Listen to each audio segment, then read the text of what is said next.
इस एपिसोड की स्टार्टिंग में हम लोग पिंग यान को देखते हैं, जिससे मिलने के लिए डिप्टी मास्टर आया था। तो ये देखती पिंग यान झुकते हुए कहता है, डिप्टी मास्टर आपको शांत होना चाहिए, मैंने पहले ही ये फैंग को मारने के लिए किसी को भेज दिया है, इस बार सक्सेसफुली हम ये फैमिली को साफ कर देंगे। तो ये सुनते डिप्टी मास्टर कहता है, तुम्हारे लिए ये अच्छा होगा कि तुम इसमें कामयाब हो। ये कहते हुए डिप्टी मास्टर वहाँ से चला गया था। और फिर हम ये फैंग को देखते, ये फैंग अपनी कल्टीवेशन करते हुए कहता है, यहाँ की जो कल्टीवेशन सिस्टम है वो मेरी प्रीवियस लाइफ की तरह सेम ही है, और इन्हें मेरिडियन स्टेज, की कंडेंसेशन रियलम, विदान रियलम, तोंगजुआन स्टेज और जंगजुआन स्टेज। हालांकि इस सुप्रीम स्केप्टर की मदद से मेरी लेवल्स में ज्यादा कुछ तो इम्प्रूव नहीं हुआ, लेकिन मेरी स्पिरिचुअल पावर और स्ट्रेंथ कोई कंडेंसेशन रियलम की बराबर है। और फिर यह पिंग की नजर पास ही रखे एक बॉक्स के ऊपर पड़ता है, तो कहता है सोल हार्प।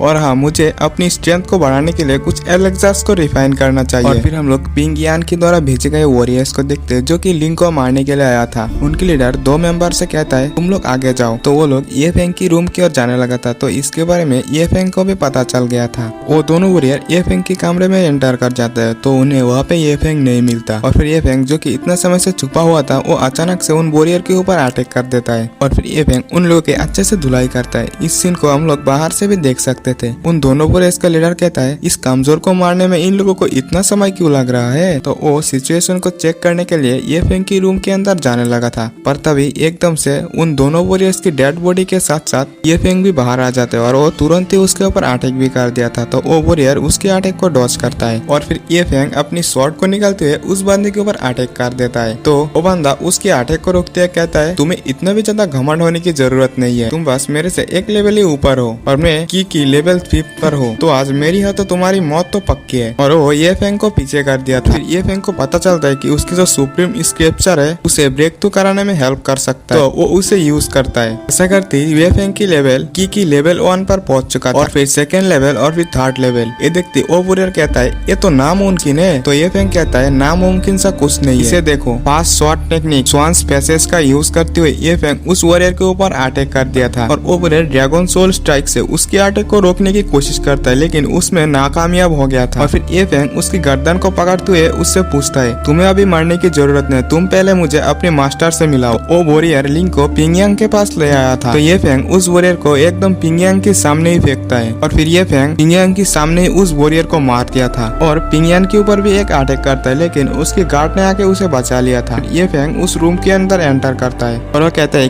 की का 7th लेवल, तुम्हारे पास इतना पावरफुल वॉरियर होते हुए भी तुमने छोटे मोटे वॉरियर को मुझे मारने के लिए भेजा, लगता है तुम मुझे बहुत ही ज्यादा कम समझ रहे हो। तो पिंग यान कहता है, तू यहाँ तक आने में कामयाब हो गया, तो तेरी कहानी आज यहीं पे खत्म होती है। वो अपने गार्ड से कहती है, जाओ और उसे मार डालो। तो उसकी गार्ड भी टूट पड़ता है, और फिर ये फैंग भी उसके ऊपर टूट पड़ता है। फिर थोड़ी देर तक इन दोनों के अंदर शानदार फाइट चलता है। ये फैंग उस गार्ड को अटैक करते हुए रूम से बाहर कर दिया था। तो गार्ड कहता है, लगता है तुम्हें कोई ट्रेजर मिल चुकी है, इसलिए तुम इतना ज्यादा पावरफुल हो। तो ये फैंग कहता है, तुम्हारी पावर हालांकि की के 7th लेवल पर है, लेकिन ये अनस्टेबल है, इसी वजह से तुम इतना ज्यादा वीक हो। ये सुनते वो गार्ड ये फैंग के ऊपर अपनी मिस्टिक फायर हुक से अटैक कर दिया था। ये फैंग अपनी पावर का इस्तेमाल करते उसकी सभी अटैक को डिस्ट्रॉय करते हुए एकदम उसके पास अटैक करने के लिए आता है, लेकिन वो वॉरियर पीछे होते उसके अटैक को डॉज कर लिया था। तो वो वॉरियर अपना एक पावरफुल अटैक, जो कि सोल स्टेलिंग हुक था, उसे एक्टिवेट करते हुए ये फैंग के ऊपर कर दिया था। तो ये फैंग भी अपना ट्वेन स्पेसेस का यूज करते उसके ऊपर अटैक कर दिया था। दोनों की अटैक एक दूसरे से टकराता है। इस अटैक से टकराने के बाद दोनों ही अपनी अपनी साइड हो गया था। फिर हम लोग ये फैंग को देखते हैं, जो कि सही सलामत था, लेकिन कि वो वॉरियर वहीं पे मार चुका था। तो पीछे से पिंग यान कहती है, ये फैंग तुम कचरे का कचरे ही रहोगे। तो ये फैंग अपनी शॉट के साथ गुस्से में उसकी ओर आके बढ़ता है। तो पिंग यान उससे अपनी जान की भीख मांगने लगी थी। तो ये फैंग कहता है, मेरी फैमिली को डिस्ट्रॉय करने के लिए वांग शांगटियान को भेजा, क्या इसके पीछे का मास्टरमाइंड द किंग नेशन है। तो पिंग यान कहती है, तुम्हें कैसे पता। द किंग नेशन इस वर्ल्ड को डोमिनेट करना चाहता है। उन लोगों की पहली निशाना युनबू किंगडम है। ये वुशेंग, जो कि युनबू किंगडम की वॉर गॉड है, और इसे मारकर ही ऐसा किया जा सकता है। तो क्या द किंग राष्ट्र को मौका मिल सकता है। तो पिंग यान कहती है, यंग मास्टर ये आप सही है, लेकिन मेरे पीछे बहुत बड़ी फोर्सेस का हाथ है, तुम मेरे पास क्यों नहीं थे, मैं तुम्हें सब कुछ इन्फॉर्मेशन दे सकता हूँ। और फिर जैसे ये फैंग उसका पास आता है, वो कहती है, 9 हेवन दाव पैलेस तुम्हें नहीं छोड़ेगा, और वो अपनी शॉट से उसके ऊपर अटैक करने लगी थी। तो ये फैंग कहता है, मैं पहले ही एक बार ऐसी सिचुएशन का सामना कर चुका हूँ, इस बार तो मैं नहीं मारने वाला। फिर हम लोग देखते ये फैंग ने पहले ही अपनी शॉट उसके सीने में में घुसा दिया था। और वो कहता है इंटरेस्टिंग, 9 हेवन दाव पैलेस इस सेलेस्टियल कॉन्टिनेंट में भी। खैर जो भी हो, मैं इस 9 हेवन दाव पैलेस की एक पर्सन को चुन चुन कर मारूंगा। और वो चांद की ओर देखते हुए कहता है 9 हेवन दाव पैलेस, ये फैंग इज बैक। और एपिसोड भी यही पे एंड हो जाता है। तो जिसने भी चैनल को सब्सक्राइब नहीं किया, चैनल को सब्सक्राइब कर लेना, वीडियो को भी एक लाइक कर देना और दोस्तों से भी शेयर कर देना।